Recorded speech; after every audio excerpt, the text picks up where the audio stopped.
And welcome back to another episode of Relentlessly Resilient, where real people share their real-life experiences of trials and the tools they've learned along the way to still live their best lives. I am Jennie Taylor.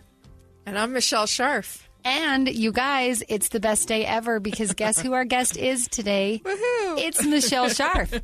We have had a lot of our listeners that have reached out and said, hey, we want to hear a little more of your stories, meaning us, I guess, as we've interviewed several people. And early on in the podcast, maybe you might have missed it, one of our first episodes, we have kind of a little backstory, a little about Michelle, a little about me, a little about how our paths crossed. But today, we're going to go a little more in depth into the John and Michelle Scharf story. So, Michelle, thanks for joining us. And thank you.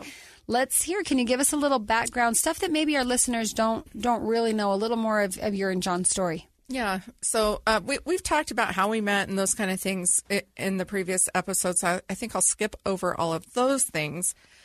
We were married 32 years, and on our 30th wedding anniversary, we took a trip that we had long desired to go on, did a 3-island hop, 10 days in Hawaii, and we had that trip planned.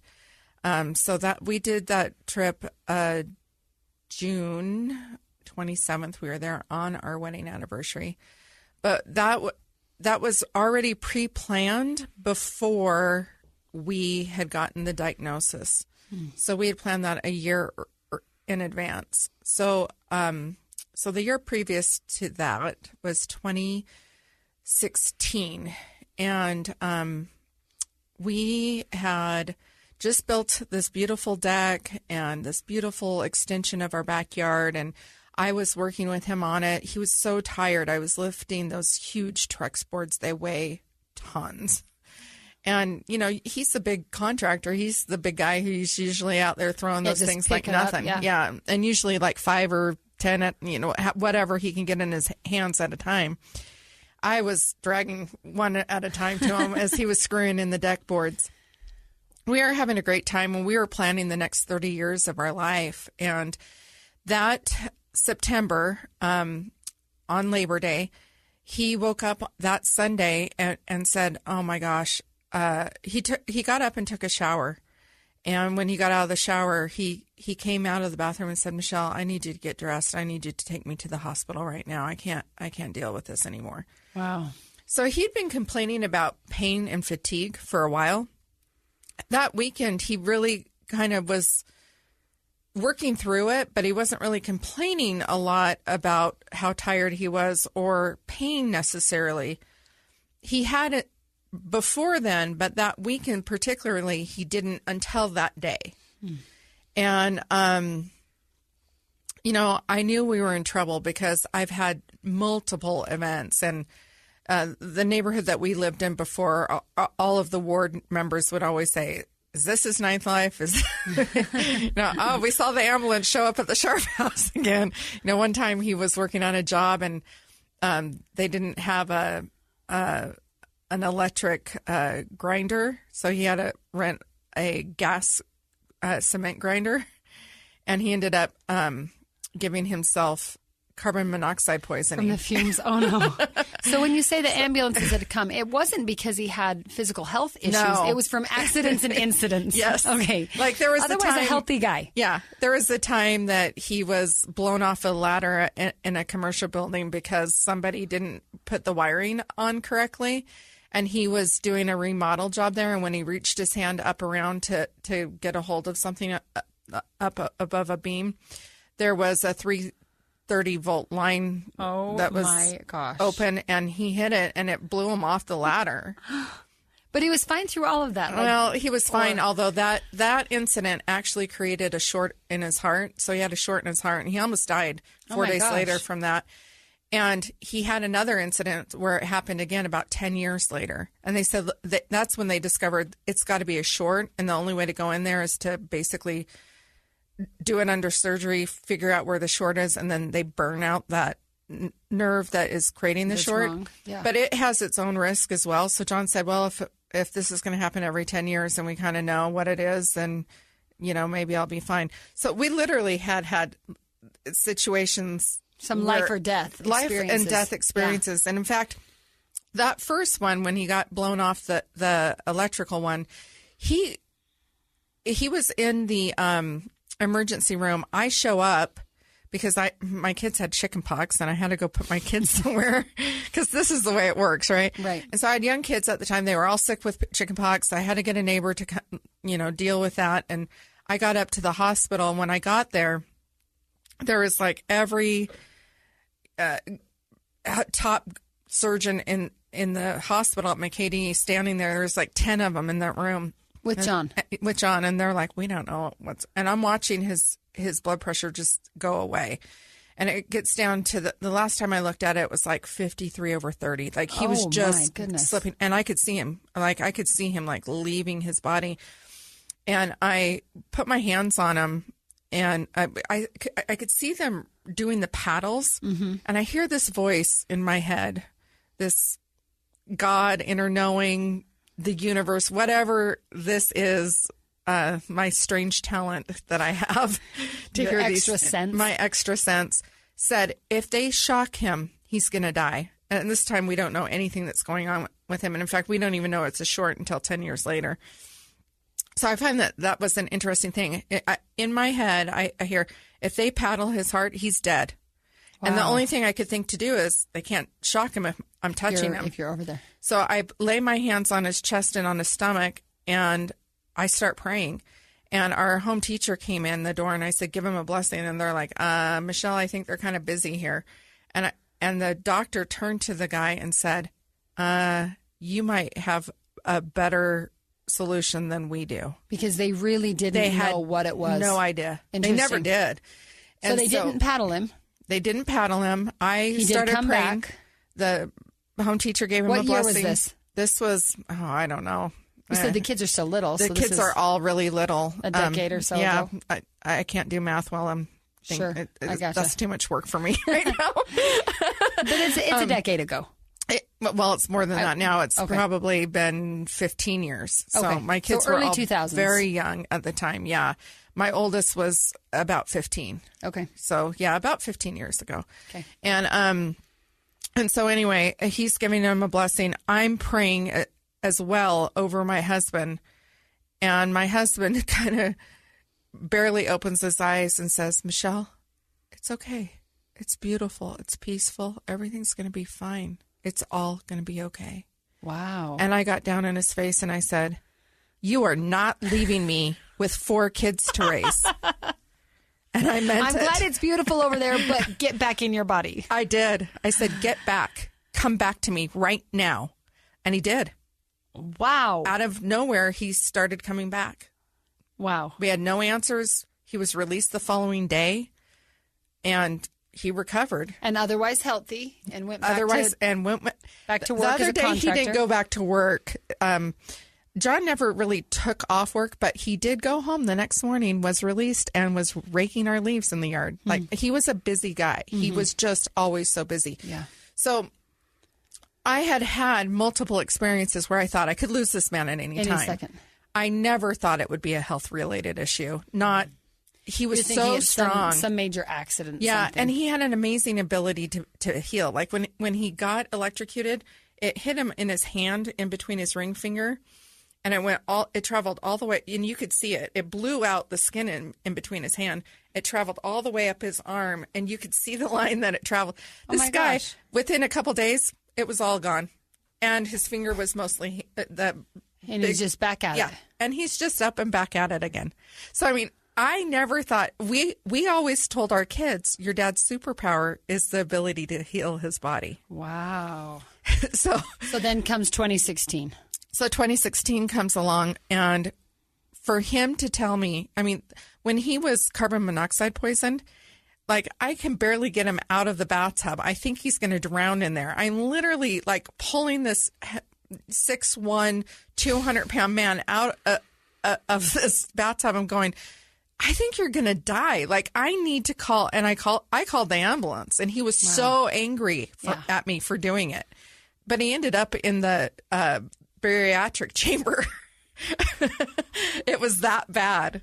Wow. So, But he made it. But again, he made it. So this is what I'm talking about. Like, there were so many things, and he never wanted to go in. So many times where he really needed to go in. When he got electrocuted, I'm telling you about what happened 4 days later when we ended up. That happened 4 days later. The day it happened, I'm like, I think he should go in and get checked. He wouldn't. He's got this burn up his arm. Hospital. His fingers are blown out. I'm thinking, I think you should probably be checked out when you get blown off a ladder. Yeah, and when I think you probably should. and you have that many watts going through your body. No, he didn't. So this is what I'm talking about. An incredible stubbornness, a resistance physical to strength, a resistance to doctors. So when he comes around that corner and he says, Michelle, take me in, immediately my heart sunk and I said, shoot. I didn't say shoot. Yeah, gotcha. Edited for content. I'm just being nice. I knew right then. I said, we're in trouble. So we go in and we are in the emergency room. He's getting checked out for stuff. They're giving him medicine for pain. And they're telling him, look, you need to come in for an MRI. It's Labor Day weekend. We don't have anyone here. Yeah. We're all booked out. Sorry. It's a holiday. Sorry. We're all booked out, but we'll call you as soon as we can get you in. On that Tuesday morning, they called him first thing, and I couldn't believe it. He was actually excited to go.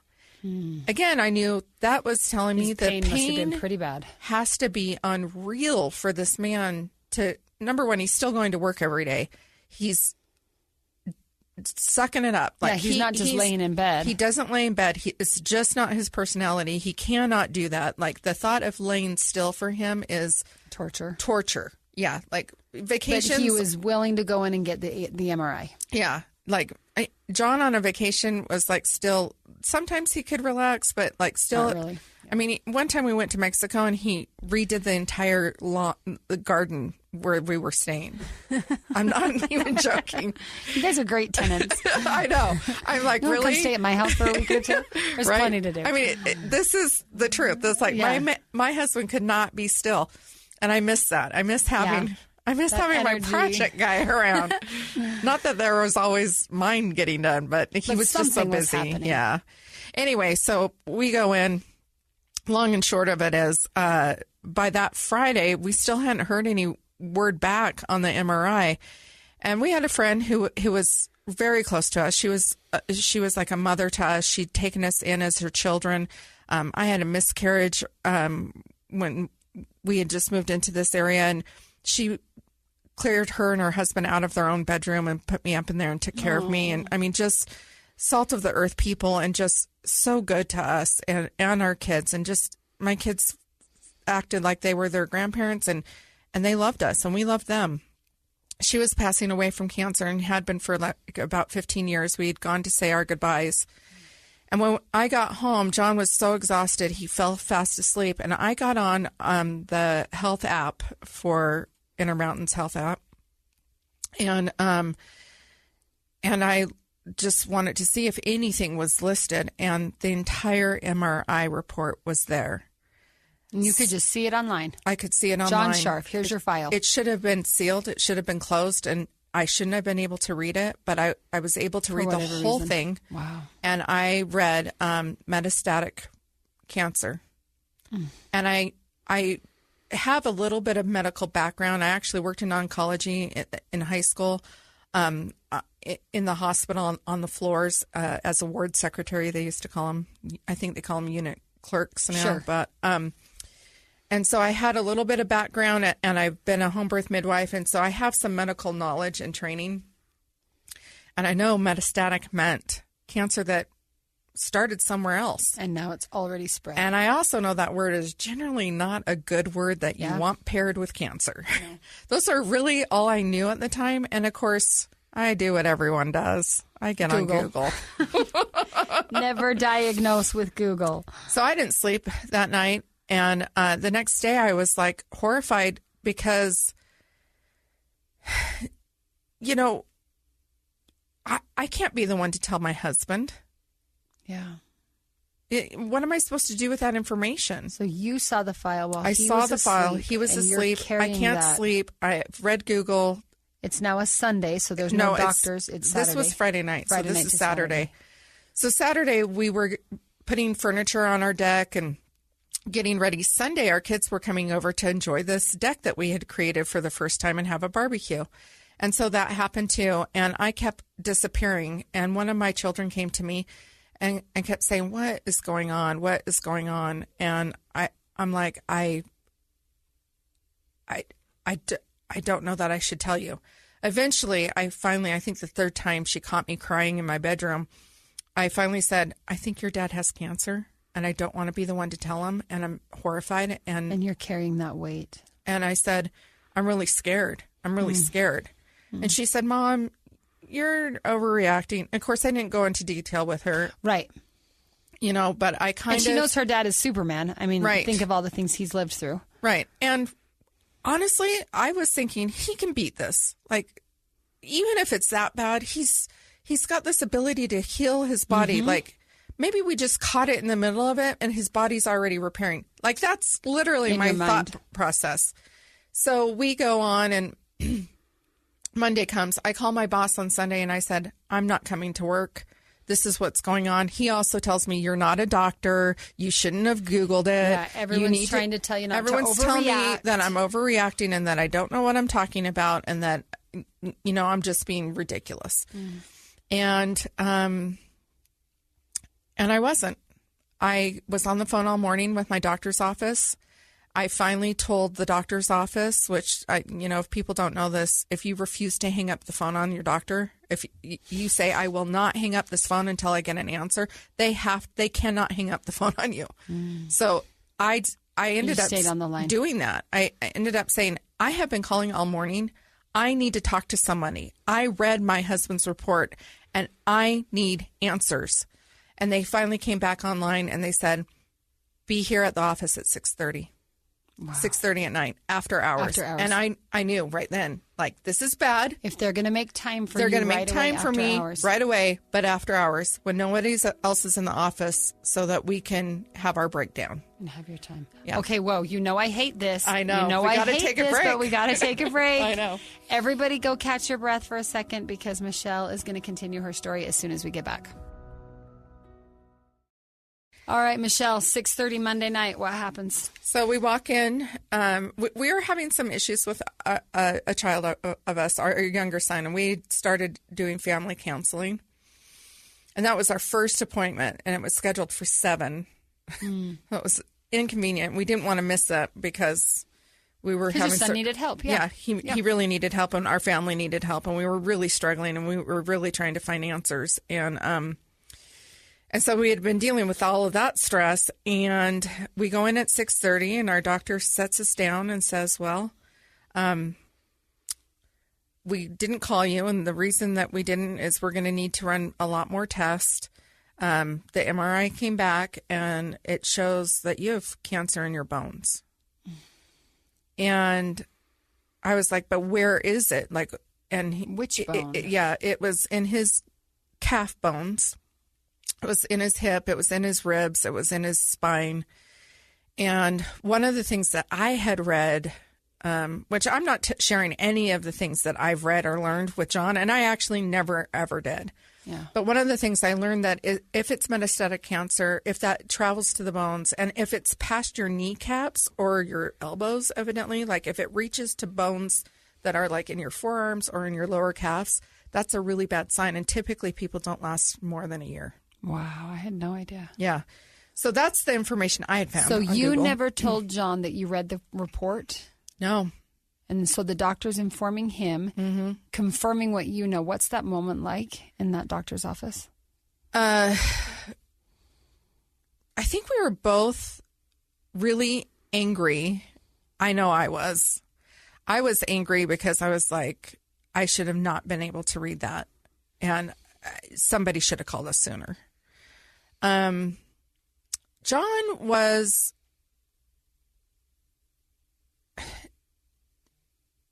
a little bit of kind of a Buddha spirit. He had this ability to take things in and then not necessarily have reaction, which is why he was such a good partner for me. Everybody who knows Michelle is totally laughing. I love you, Michelle. Right? I mean, because I'm highly emotional and I feel things deeply and greatly. He could kind of ride it out. And he was better at having a stability about him. Yeah. And he was very grounding to me in that way. And he very much, because of the way he handled things, it allowed me the ability to handle them so much better than if he's your leveler. If he had broken down, and it's interesting because we really grew through this process, and I can illustrate that later, but so it's heartbreaking. And of course, the first thing John says is, well, I think I want a second opinion. Sure. And so fair enough.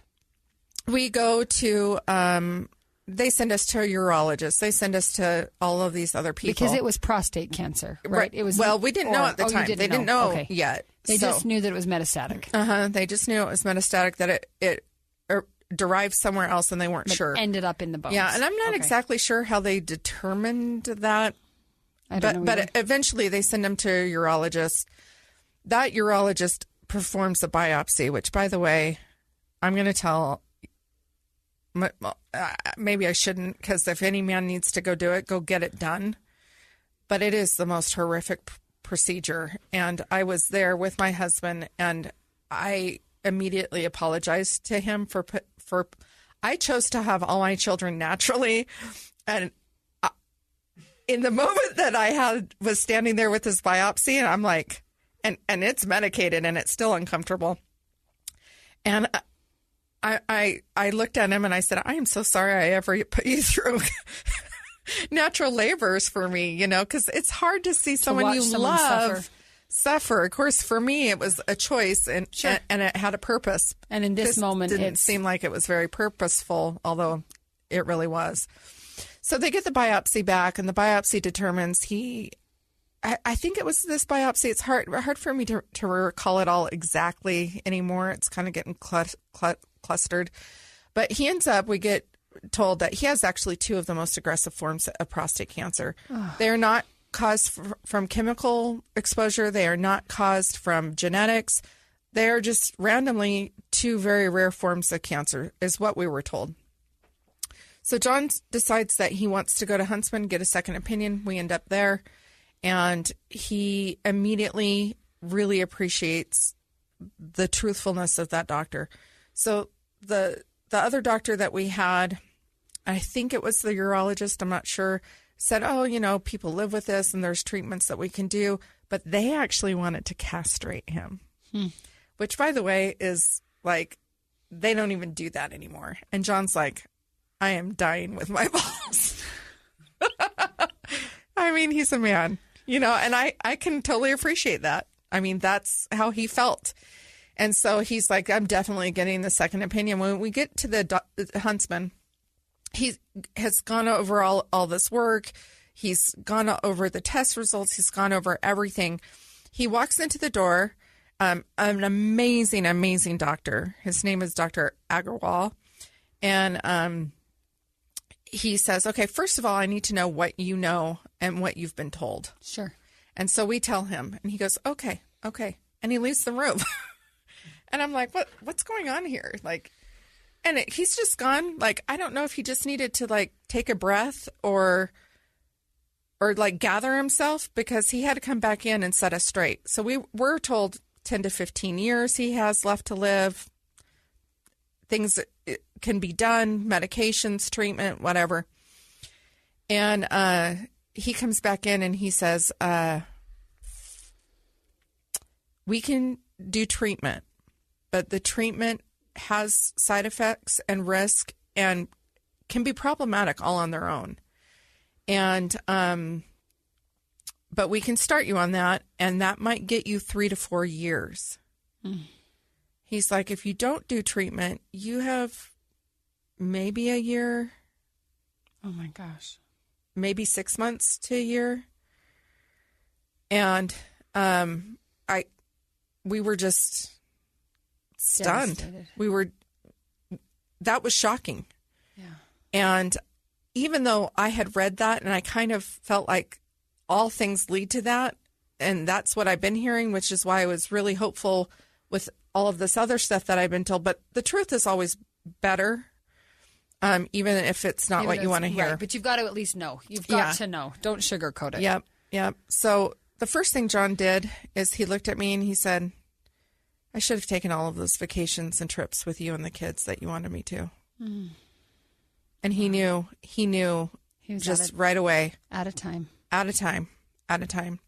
And so that's what we did. We spent 22 months trying to do as much things with our children, trying to create memories, create mementos left behind, create some positive things that our kids could hold on to, because we knew. But knowing that the end was coming pretty quickly. Yeah. Yep. We're out of time already. I know. I can't even breathe. We got to take a few more minutes because you can't leave us there. We'll stretch in a minute. Yeah.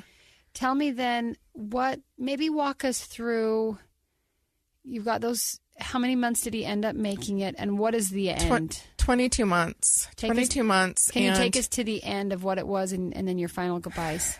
It was 22 months, and he had a lot of ups and downs in between that time. And actually, I'm going to write a book about this, because I think that, especially, I'm sure there's other men out there that get prostate cancer when they're young. John would tell people all the time, I'm dying of an old man disease that old men don't even die from. Yeah. And that's an accurate assessment. Right. Of you think it's quite a beatable cancer in terms of cancers. In fact, my dad got prostate cancer while my husband was diagnosed with it, and my dad's been treated for it. My dad actually got, I think it was like non-Hodgkin or lymphoma or something. Mm-hmm. And during that treatment, they found that he had prostate cancer. He was treated for that, and that's been resolved. Wow. So it's like, we just didn't catch John's. We just didn't catch it. And that in and of itself is a whole nother story that I actually probably really can't go into a lot of detail over. But it was a hard... It was a hard 22 months, and there was whole time. The whole time. There was he did treatment. Let me just close it by saying he did treatment for 6 months. At 6 months, he said, "I can't do this." The quality of life had diminished. He couldn't even go to work anymore. Work was his life and his passion.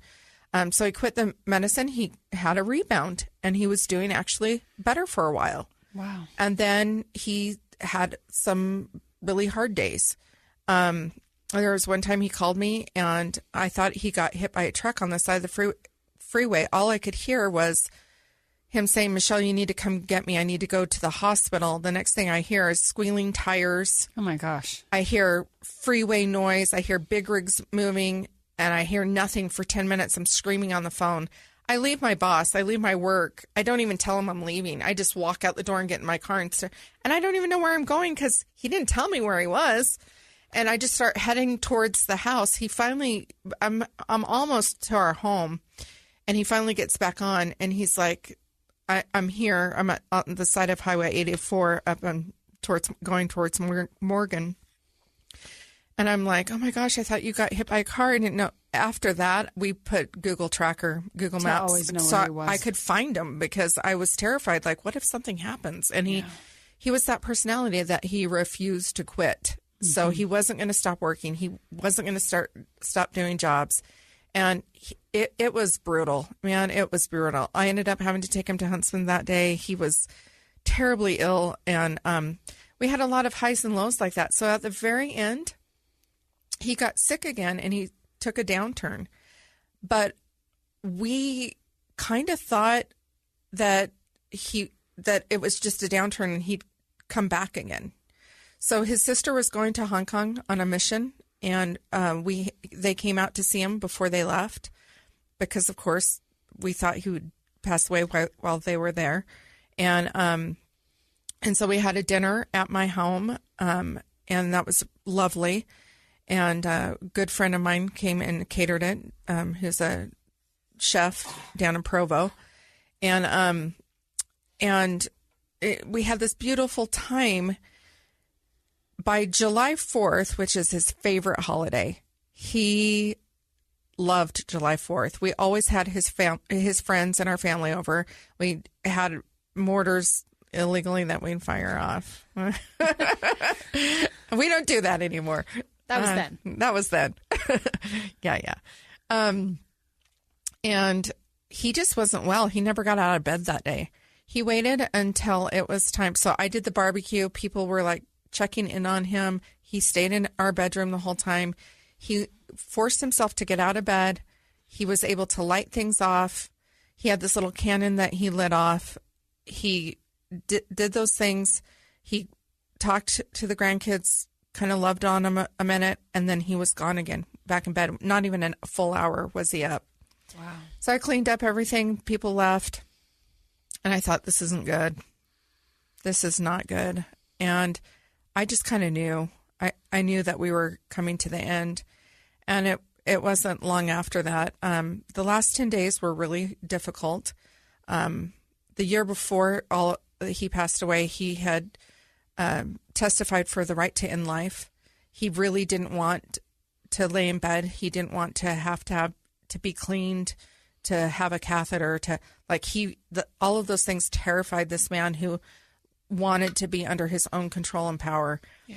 And the last 10 days, 3 days in, I had to have a CNA come help me give him a bath in bed.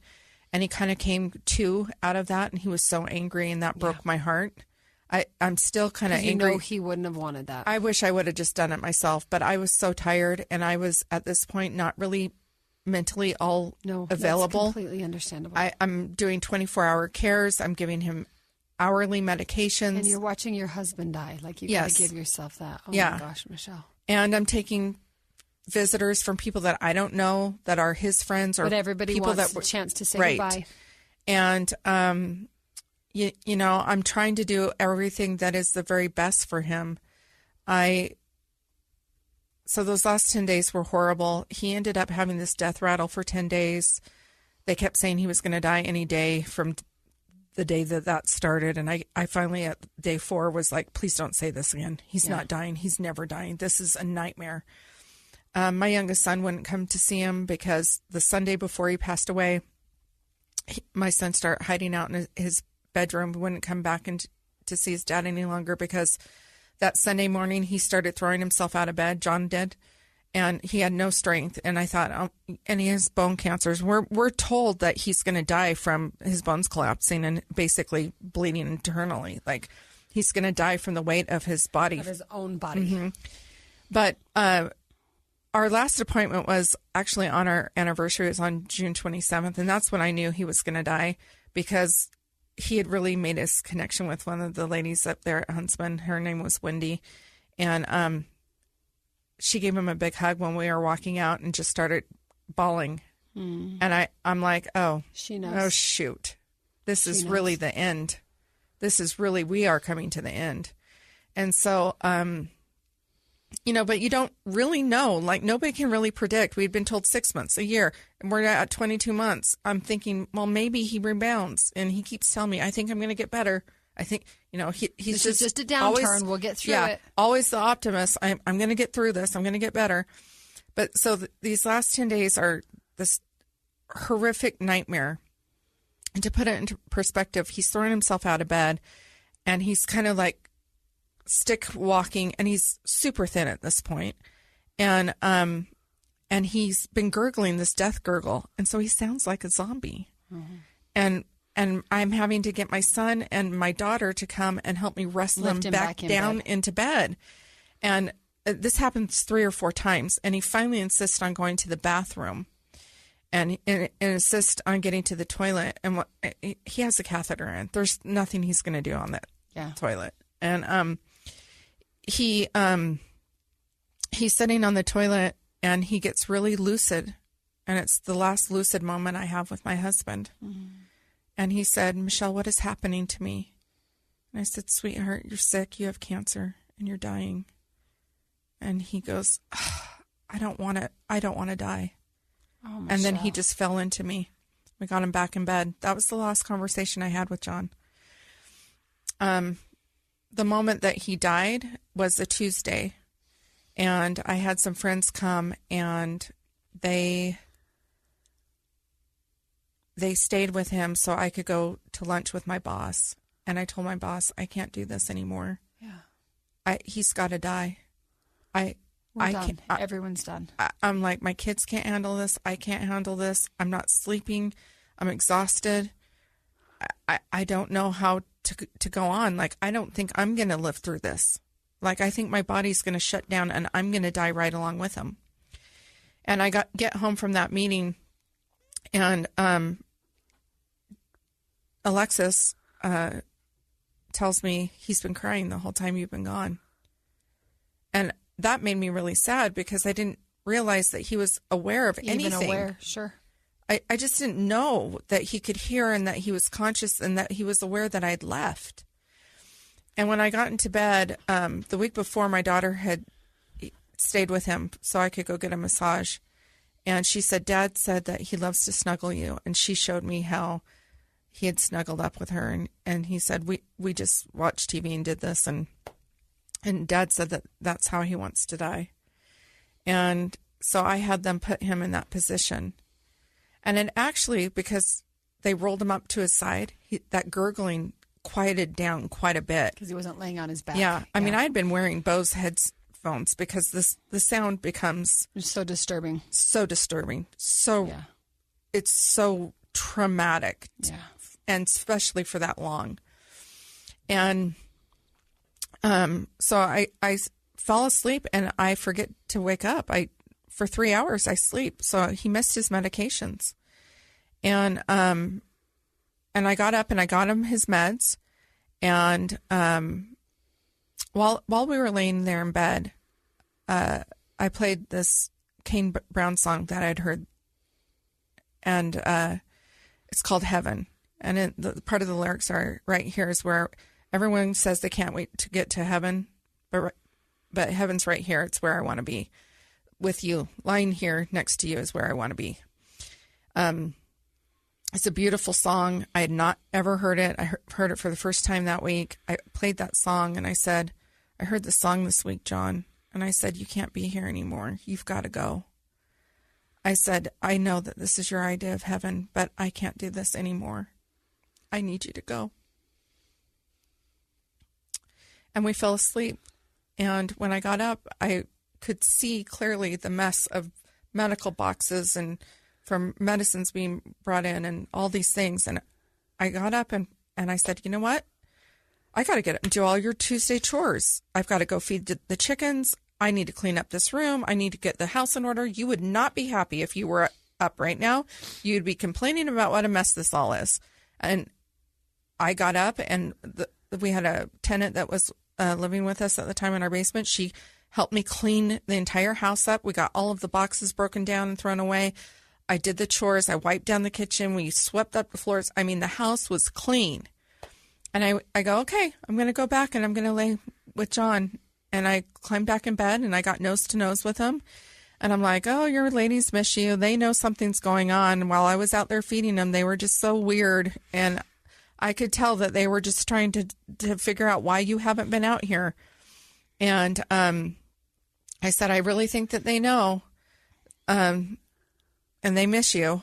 And I'm like, the house is clean and you'd be so happy. And then I noticed, I said, John, you're so quiet. You're quiet. And then I kind of backed my head out from him and I put my hand on his chest and I couldn't feel anything. And then I put my hand to his nose and I couldn't feel any breath at all. And so then I started taking his pulses. I checked his neck. I checked his wrist. And then it's a home birth midwife moment. I look at the clock. What time is it? 8:17. And I jumped to the side of the bed and I think, did he just die? I mean, do I know he died? Do I diagnose that? Do I decide? Do I know that he's dead? And so then I ended up back up on my knees next to him in bed. And I start doing all of his pulses. I'm checking his ankles. I'm checking his wrist. I'm checking, and I don't really know what to do. And then all of a sudden, this excitement wells over me. And I raise my hand in the air and I start going, oh my God, baby. Oh my God, baby. You made it. You made it. You crossed the line. And I was legitimately so excited for him. And then I called the hospice and they came and they took care of him. And I called the funeral home and I called all of the friends and family. And we had Richard, who was the one who lost his wife, come and give him a family prayer and blessing. And because that was going to be the last time we saw him, we had him cremated. And my kids came. We said goodbye. My little 4-year-old had been watching Coco and climbed up in bed and reached out to his papa's hand and sang, "Remember Me." And we all lost it.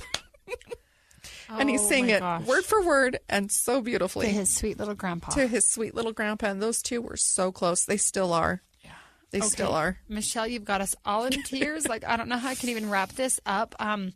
Future episode, we're going to have you tell us what's happened the last 2-3 years, because we know you've been incredibly resilient, not just through John's illness, but since, and the great things you've done. But I know I speak for all of our listeners in saying thank you for sharing so many details and such a personal glimpse at John's struggle and the love that you two share in your sweet family. And to all of our listeners, I know you're probably crying like me, so go find your tissues. And then we really want to hear from you. We want you to give us a rating and a review on the podcast, what you like, what you want us to improve or change. And mostly we want to hear your story, because no matter who you are and what you've lived through, we know you have a real life story of something really hard that you've faced. Whether it's involved burying or cremating someone or not, life is just full of hard things. And these kinds of stories, I know, leave us feeling sad and heartbroken, but also inspired and determined to just keep going. So we're grateful that you've joined us today. We hope you'll stay with us each week. Go find us on social media. We're on Facebook and Instagram at Relentlessly Resilient. You can either comment on any of our week's episodes or send us a message. And again, please, if you or someone you know has a real life story to share, please reach out to us. Let us share your story with our listeners. Let us inspire and uplift, and basically let's walk hand in hand, arm in arm, as we help each other through this crazy life we're all a part of. And remember, above all. Oh, this is great. This is what happens when you tell your own story. You get your heart just stops. Remember, whatever you do, be kind. You have no idea the struggles others are dealing with in their own lives.